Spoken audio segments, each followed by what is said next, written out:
Sarah, who has spent a career working in media, video production, news, and journalism, and now is giving the gift of all of her magnificent talents to help capture these stories on video so that we can have them for posterity and for us for the next 3 weeks to generate a lot of wonderful conversation too. So, the Lord be with you. Let's pray. Watch over us in this time, O Lord, as we celebrate where we have been as a church, as a parish, what we have seen, what we have known, and how light has shined in our midst. We ask your blessing upon us this morning as we reflect together with Father Roper on his years of service to this church and with Fathers Godwin and Merriman. As we remember ages past and prepare for what is yet to come. So with grateful hearts, we pray this in Jesus' holy name. Amen.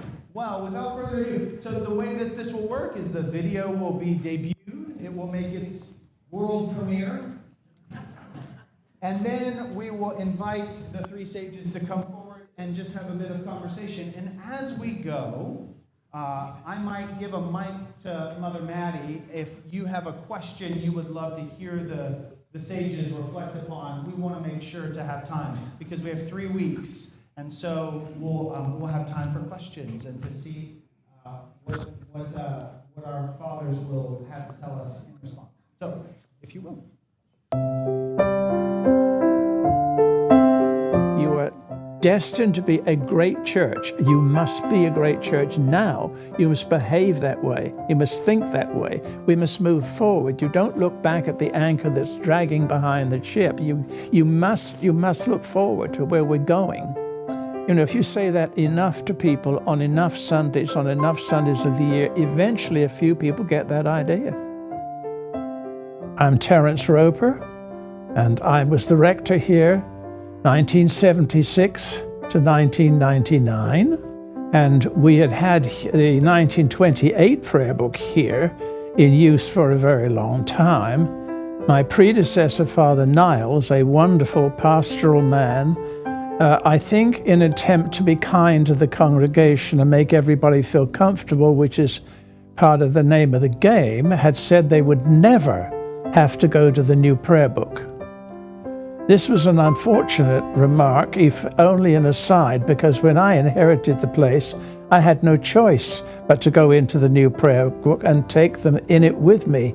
And there was a good deal of unrest about that. A line of people afterwards lined up to complain and say that there was no reason to change the prayer book. They've been worshiping with the 1928 since Jesus was a boy, and absolutely no reason to change at this point at all, except of course the new rector coming in had ruined everything. I had ruined everything by insisting we go to the new prayer book. I had done nothing of the sort.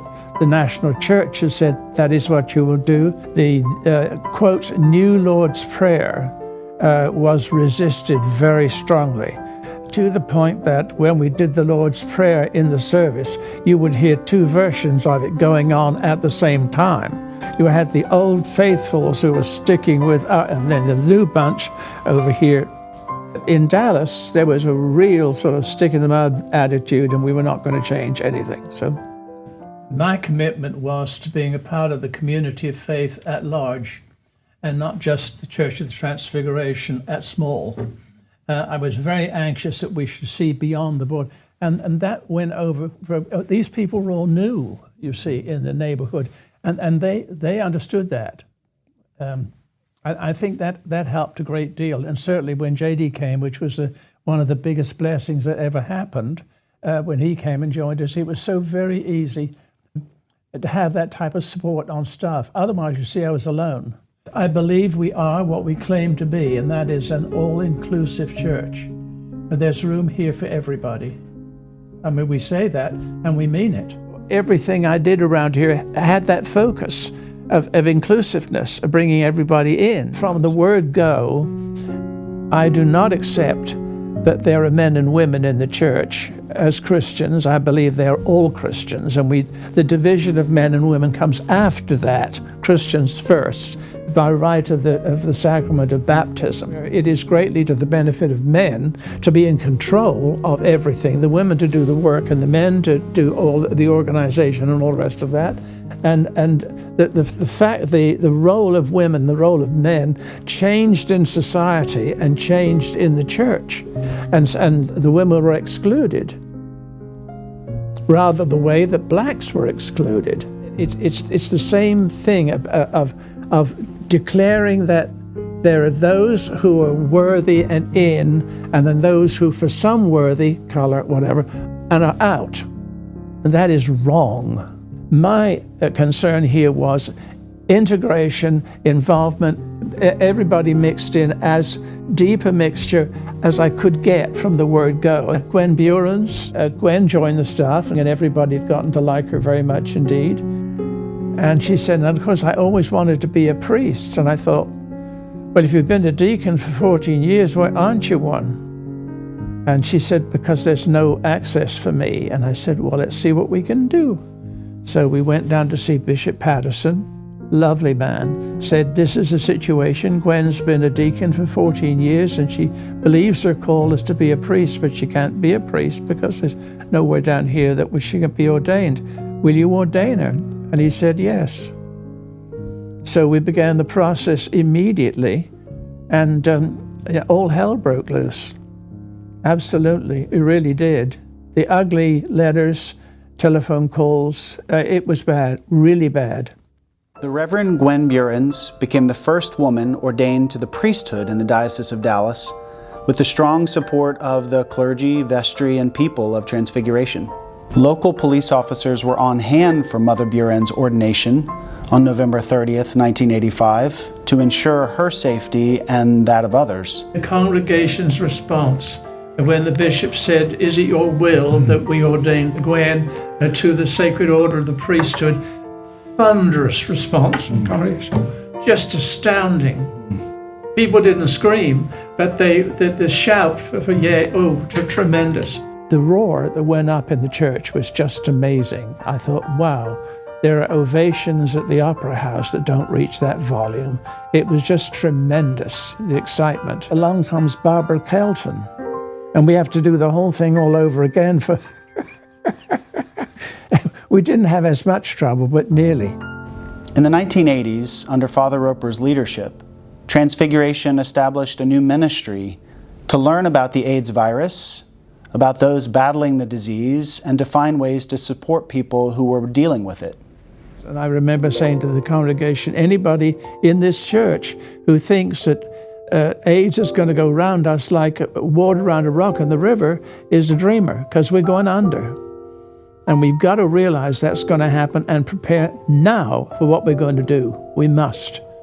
And so that was when we started in. We had not much support outside of the parish. We had more than you'd expect inside the parish. But people beginning to get the idea that we had to be on the cutting edge of things and to be prepared to be in that position. So we had study groups and all sorts of other things, and speakers come. And I don't think it was ever our intention to be a leader in any of those things. It was just that for this congregation, this needed to be done. For the people of God in this place, we had a responsibility to them and to see that they knew. We told them the truth. In the 1980s and 90s, a group of Transfiguration parishioners sought to fight against gay rights and openly challenged Father Roper's leadership. It was one of the saddest and hardest times in our church's history. There were attitudes about gays in this church and everywhere else, come to that matter, in this church and in our culture generally, okay? And they were here because they were everywhere, that attitude, you know. And we had a few people in the church who took this very much to heart and decided that they needed, their church, their church needed to take a stand. And, you know, I mean, we're supposed to be leaders, so lead. And a part of that is that we would have the rector stand up on Sunday morning and say that in this church, if you were homosexual, didn't matter about which sex, homosexual, you could not hold any office or serve in any capacity in the church in this parish. Now, what happened in the rest of the diocese? Who knew? Who cared? But here, that was going to be it, and we would have the church would be all heterosexual and nice people, and that was the presentation that was indirectly made to me. The way it was made, you won't find in the minutes recorded anywhere, but I will tell you, this was a power play. They wanted power. I'm convinced of that. Now, outing me may have been something that was a sort of secondary motive or even tertiary. I don't know. I don't care particularly, but the play was to take over control of the church, and that was not going to happen. I think there were 7 in all, 7 families that left us. And I was very sorry to see them go because, of course, I liked them all. I mean, you know, I like these people, but whether they like me or not is irrelevant. I liked them, and for whatever reason, they decided they couldn't continue here. In 2019, Transfiguration became the first church in our diocese to celebrate the marriages of gay and lesbian couples. In one single service, we blessed 15 couples. It was a great and joyous time in the history of our church. So I thought, there you go again, Transfiguration.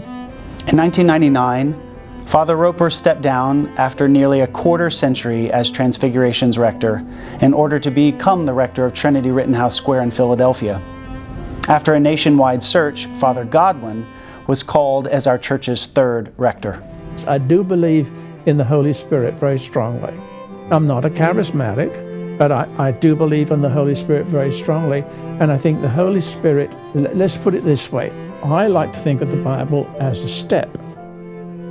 It is on the floor, and it is there for you to learn all you can from it and then stand on it. It's meant to lift you up in the power of the Spirit to move on. It's the Spirit in action. So you have to be a little bit careful when you put your foot down on something and take a stand against something and say, could this possibly be the Spirit moving? But then the Spirit is not likely necessary to go where I would like the Spirit to go. But it's going. It's gone here a lot of times. The last page of the Bible is not the end of the story. It's still being written. We're writing it today.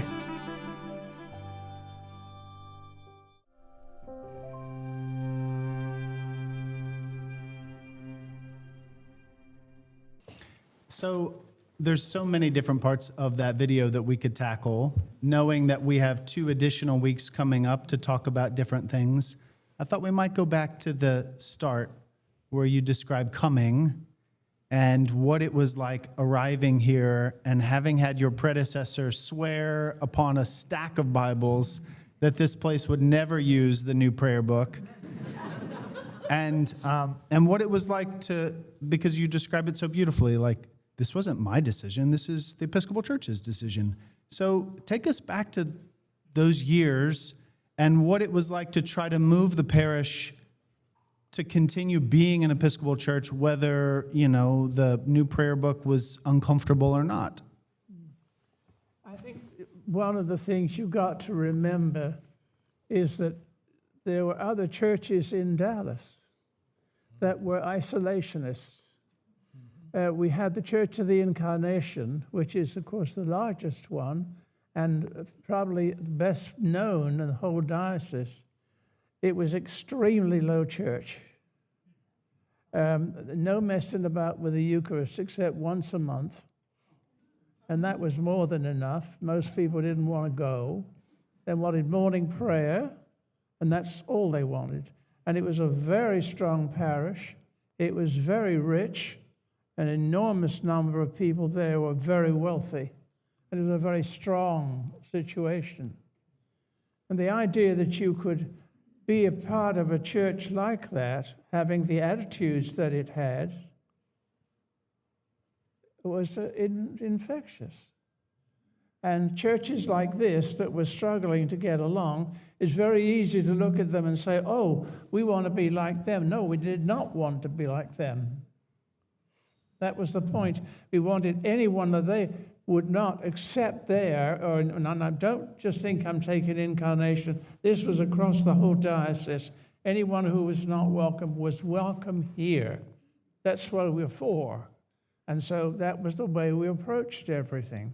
And it was just a very different situation. And you have to interpret things in the context in which they take place. And so that was, we were very much an odd bunch, really, an odd bunch. And looking out at you, I can see how that So when you came ready to embrace the new prayer book, because the prayer book was what the Episcopal Church had said was coming, I wonder how that was met by the vestry, by the people, knowing that there was this wider suspicion and animosity in the diocese. How did you go about helping the congregation? I came from a very small parish where we were already working our way into the new prayer book. Those of you who remember, it was a series of steps. We had different prayer books or attempts to develop the prayer book sent to us. And it was a good policy, the way they did it, if you followed through with it. But you see, this church, which was never going to have the new prayer book, never followed through on any of the steps that led you into it. So suddenly you had a new prayer book presented to you just like that. And the result was we had antagonism right away. So I walked into a very strong opposition. Vestry and everybody was totally against any change. And I explained that we had a choice.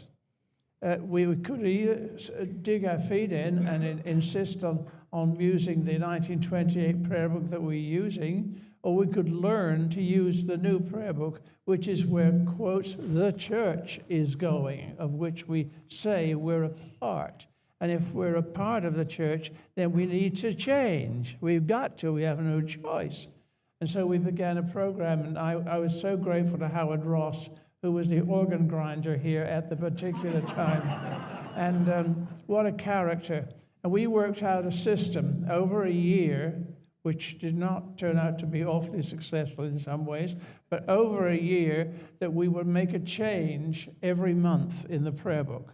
And so we began to tinker around with the 1928 prayer book to get it into line with the prayer book. So the Gloria suddenly moved from the end of the service right the way down to the front and was an optional extra. You could put different things in if you wanted to. And so we began to do that. And the changes were small, step by step, but at the end of the year, we were into the new book and doing it. And as I said in this thing we did up on the screen here, there were moments there when I'm thinking, we're never, ever going to get this thing through, as half the congregation was doing one version of the Creed or the Lord's Prayer, and the other bunch was doing the other one. It was a little complicated.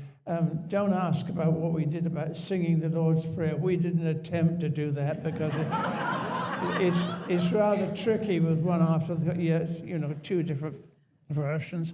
But we did it step by step. But the vestry was extremely supportive. I was very grateful to them because you can't work outside of your vestry.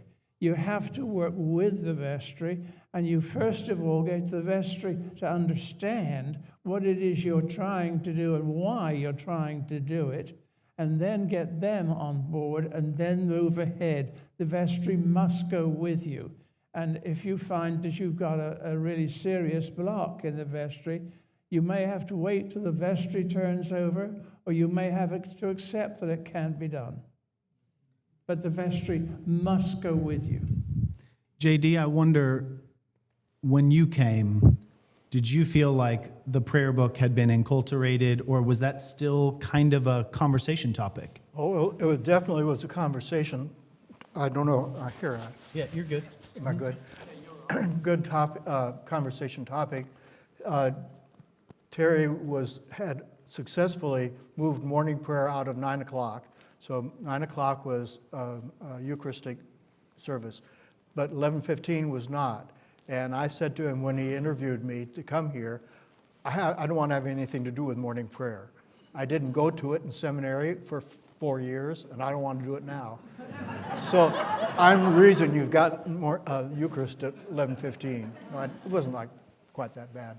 But there was animosity, and I was actually around, and part of the decision to start singing the Lord's Prayer. Sorry about that. It's his fault. I remember one of the people that Father Roper mentioned, who is of blessed memory, standing up by, and I thought this was symbolic, by the Holy Family Shrine with his fist in the air in my face saying, "Make them say it, damn it, like it's supposed to be."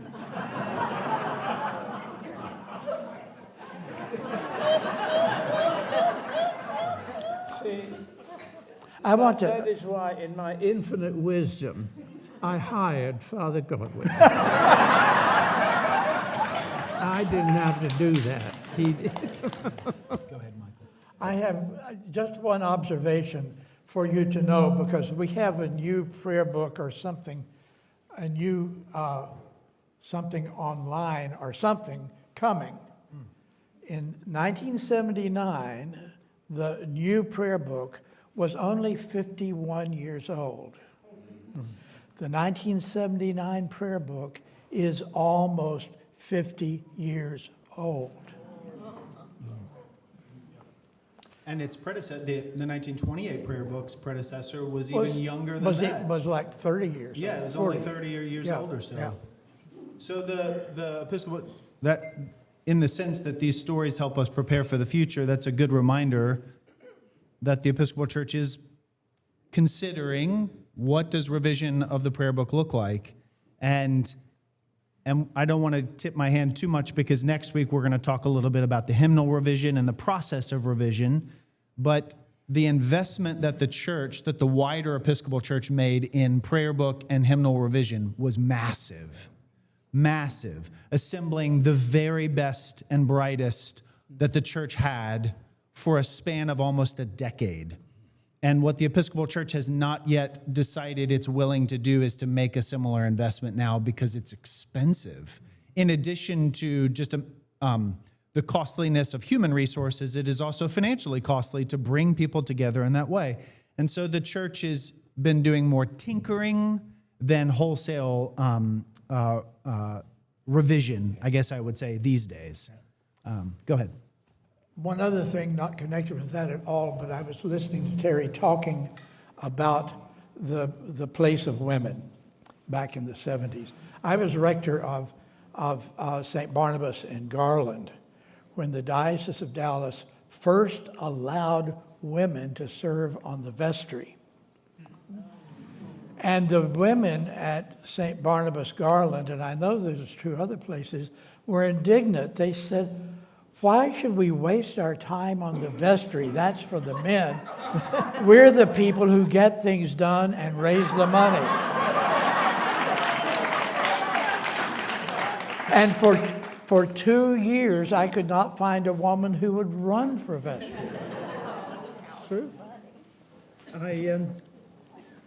I want to tell you that when I came to Transfiguration in 1976, I found there were essentially 5 bodies in the church that actually were very active and going. And one of the leading one was the women of the church.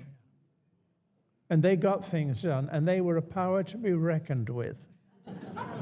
You had the vestry, which we all certainly know and respect. And the second thing was, of course, the women. What did the women think about anything we were going to do? And it was essential to get together with a few of the leaders of the women of the church before you made a major move. Because if you didn't, you wouldn't be moving. That was for sure. And the second group, you might be surprised to know, was the choir. The choir was extremely powerful. A lot of very significant members of the church were in the choir, very supportive of Mr. Ross, who was, of course, another thing to be reckoned with, as we all know. He was wild. And so we were always doing things here that I thought, good God, what are we up to now? You know, and it was, and the music, the quality of the music just went up like this all the time. Everything was just fine. But at that time, we had 5 choirs. We had the big choir that we have right now, and then we had various forms of little people choirs. We had an EYC choir and an itty-bitty choir, you know, they all sang from time to time. You never knew what was coming out of the gallery. And in those days, of course, gallery was only half the size that it is now.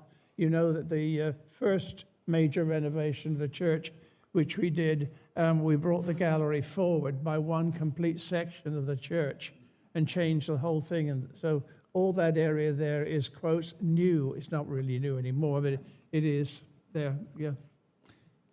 Thinking of how ordaining a woman the first time in Dallas, Michael, I'm really reflecting on this. For the church to be ready to do that, the church needed to be equalizing. You talk about this in the video, recognizing the sort of breaking down of barriers between women and men's places in the parish. You know, I wonder how you recognized or saw those boundaries, those lines, those divisions, those prejudices being eroded sufficient so that when it came time to raise up Gwen for the priesthood, you weren't also talking about the role and place of women in the church, like there had been advances, progress made. Well, we had the opportunity, of course, from the pulpit to say a lot of things directing people's thoughts in that direction. And so I could do that. But my sort of guiding line was to say, if you're not going to ordain them, don't baptize them. Because baptism is the order of the priesthood for everybody. It makes us all priests in the eyes of God. The ordained clergy are another issue, another level altogether, but you are all ordained in your baptism. And so if you're not going to ordain them into the priesthood, then, and also to the episcopate, I can't see where the argument is. Then you shouldn't offer baptism. And we should do away with infant baptism immediately because they can't express their own opinions. So that was my feeling about that, and I preach that regularly, I'm afraid. Yes. I wonder, take me back, JD and Terry both, to those conversations internally as a staff, Gwen being on the staff, and then those vestry meetings where you were kind of taking the temperature of the community, because it was not a done deal. It was something you felt convicted about. You felt clarity in your own faith and conscience, but leadership is also about working with a community. How did you feel out the community? One of the ways I dealt with that was that I made it a rule, which I had the power to do as the rector, that all the staff would attend vestry meetings. And so it wasn't as though I suddenly pulled Gwen out of a bottle somewhere and said, oh, this is Gwen and she wants to be a priest. She was seen by the vestry regularly at every vestry meeting. She gave a report. So we knew Gwen very well, and I can sort of tell you the feeling of this by my own dear mother. My mother was very old-fashioned. She was Victorian. She was born in 1900. And I said to her mother, what do you think about the ordination of women? Oh, I don't like that. I don't like that. So then I said a bit later on, 2 or 3 weeks later, I said, Gwen is going to be a priest. We want to ordain Gwen a priest. What do you think? Oh, that's wonderful. I like Gwen. See, you need to think about that. There's something about the person. Mother was ready to accept Gwen as a priest in the church because she knew Gwen, she admired her very greatly, and Gwen was very kind to my mother. And so there was a relationship there right away. You know, it's not something in the abstract. Yeah. He didn't get down to the 5th power that was in the church, and that was his mother.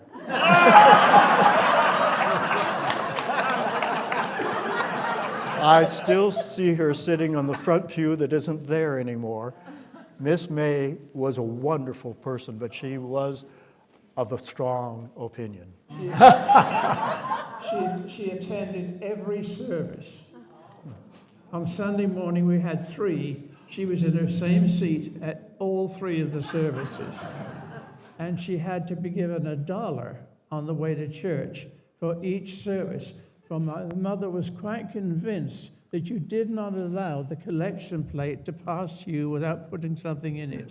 Now, we pledged, of course, and so we had the main pledge that went into the church. But $3 every Sunday I parted with in order that my mother could put $1 in the plate every Sunday. She had to have $1. That's wonderful. Okay, so Gwen is ordained to the priesthood in 85. Barbara is ordained in 87. So Gwen is on staff, but then she moves. 1 year. Yes, so she was here for a time. She was a traitor. Yes. After all that agony we went through. I wonder, both for Gwen in particular, but also for Barbara, you know, there actually are many here who were here then and who no doubt remember sitting in a pew the first time these women stood behind the altar and presided at the Eucharist. I wonder for you, you know, your support of women's ordination was enthusiastic and necessary. And so you may have had perhaps many occasions to be at Eucharistic celebrations where women presided, but at the Transfiguration altar, the first time Gwen celebrates is the first time that ever happened here. I wonder if you can take us back to both Gwen and Barbara and any memories you have of those Sundays when they put on, I don't know if y'all had chasubles then, but put on Eucharistic vestments and they led us in the Eucharistic celebration.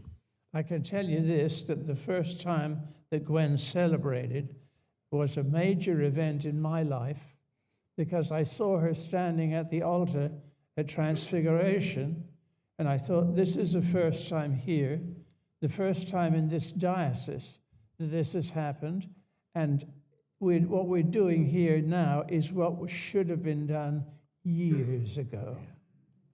But here we are, finally catching up, and we were leaders. We were the first. And 3 years later, we had Barbara. And with Barbara, I tell you this little story just to sort of make you really sick. The 6 of us, Barbara was one of them, the 6 of us went down to the diocesan office. And there was a big center atrium to the office, and sofas you sat around, you know. And you had to have the rector, the candidate, and I think it was a couple of representatives, but I know there were 5 of us, and we were 5 here and a table, and then there were 6 groups of rectors and candidates, and the standing committee was hearing them, and we had to pass the standing committee. And we had been told, and I told Casey this, and he's bored to death with it, I'm sure, but it was a monumental experience for me and so very disappointing and very exciting in another, of course. And Gwen's name is Bjorn's. It starts with a B. The alphabet starts with an A. So one by one, the other candidates were all called in, and Gwen was the last and was kept waiting to the end because we had been warned that the standing committee would not vote for Gwen. She would not get through. She had to have 4 votes out of 6, and we had been assured by the president of the standing committee that we would not get our 4 votes. So this was an agonizing experience to sit there with the candidate at my left-hand side and know that she was facing up to this inquisition with the standing committee, which she couldn't possibly win because everybody decided already that she wasn't going to get through. And if ever there was a candidate that was first class, it was Gwen. And so there we were. And she was called in, and it took forever. She was in nearly an hour with the standing committee, asking questions and answering and the rest of it. And she came out and sat down with me. I said, how did it go? She said, I have no idea. I'm just completely blooded out with it. I don't know where I am. I said, okay.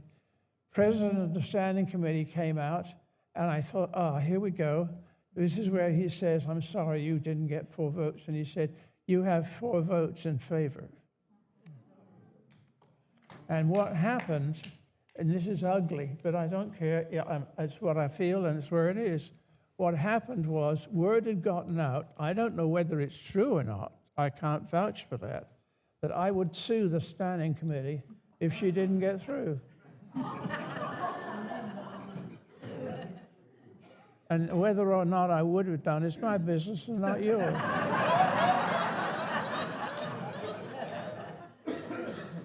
But the standing committee had one person on there who didn't fancy a lawsuit. And so he changed his vote from no to yes. And she went through with the 4 votes.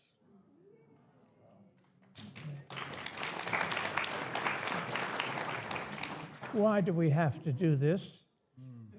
Why are we behaving in this way? So anyway, there we are. JD, you were going to share something. Just a mere 2 years later, Barbara Kelton comes along. It's quite a different story in terms of the diocese. Things changed rapidly, but it was also a different story for us because Barbara, as any of you who knows, is not very tall. And the altar is about not very tall. So you asked what it looked like. We had to get a box for her to stand on behind the altar and had all the vestments remade in Barbara Kelton size. We continue to have the Kelton cope back. One of the copes in our collection is still cut for Barbara. And, she's not the only diminutive priest we've ever had here. I know Aaron Ward was particularly grateful for the Kelton cope.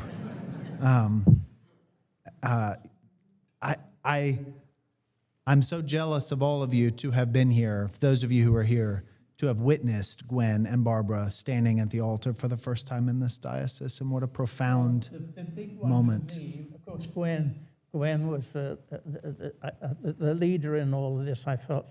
But one day I was at the back of the church. I'm not sure I wasn't with you. I might have been. But one day I was at the back of the church and the procession went in. I loved the procession. I loved to see the procession. The procession went in and they went up to the altar and I looked up and I thought, good heavens, everyone at the altar is female. Or everyone at the altar and the people serving the Eucharist on either side, all women. And I thought, we have made it. We have made it. I've been through the same experience, and I had to think back. It never occurred to me to notice when everybody up there was male.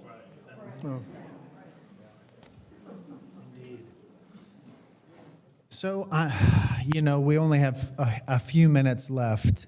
There's just not enough time to begin to talk about today the AIDS crisis and what it was like to lead this parish in a moment of great societal angst.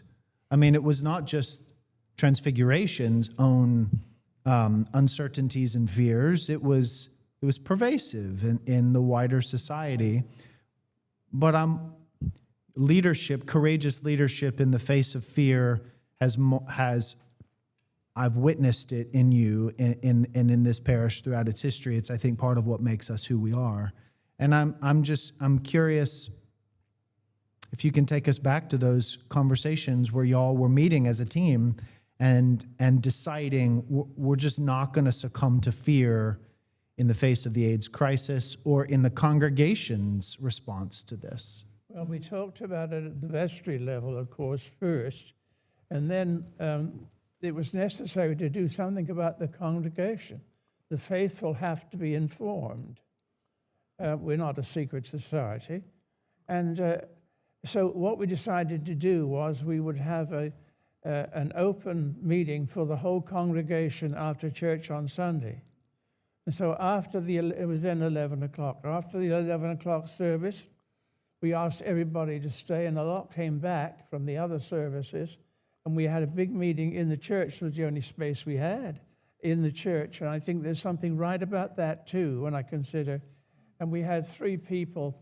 There was Dr. Rob Henderson, a physician of some note in the diocese and very well liked, very well known.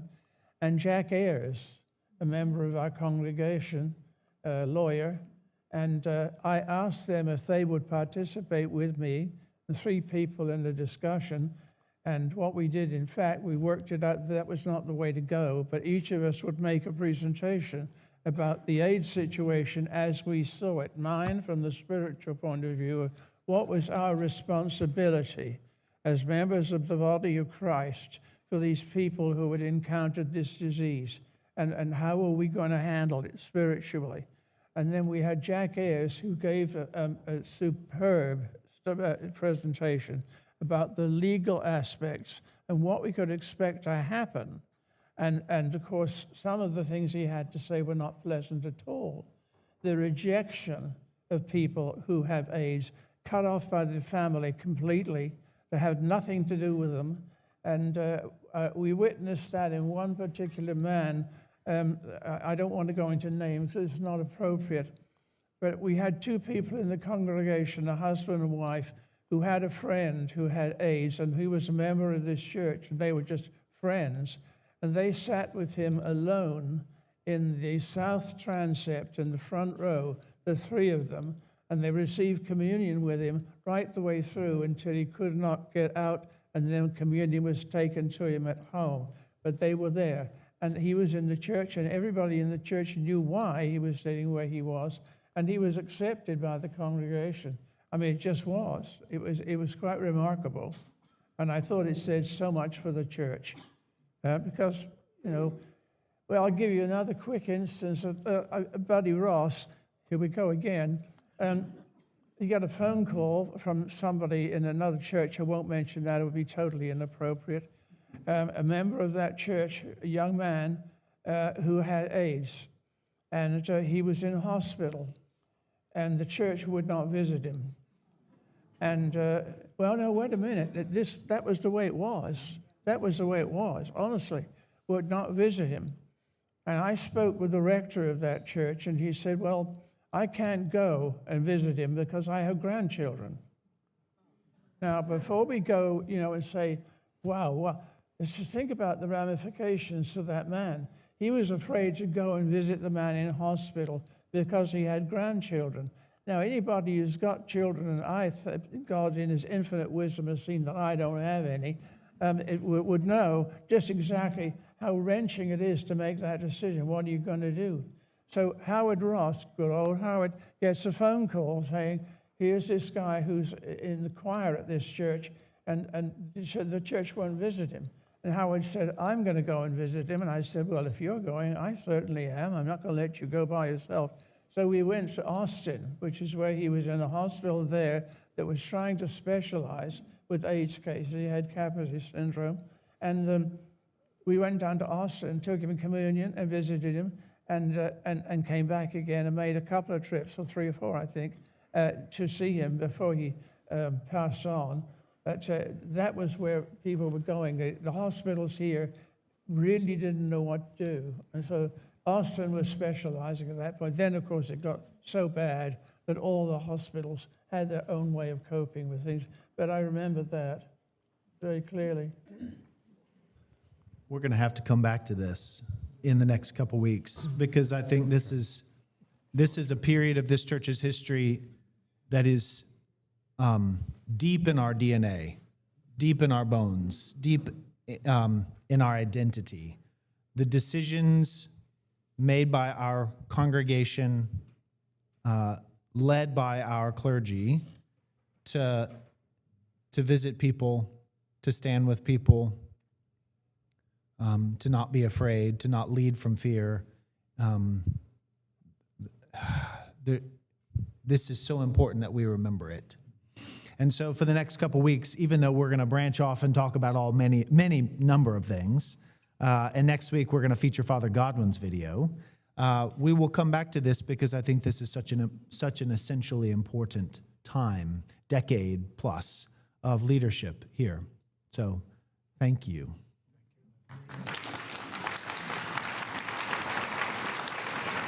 Thank you.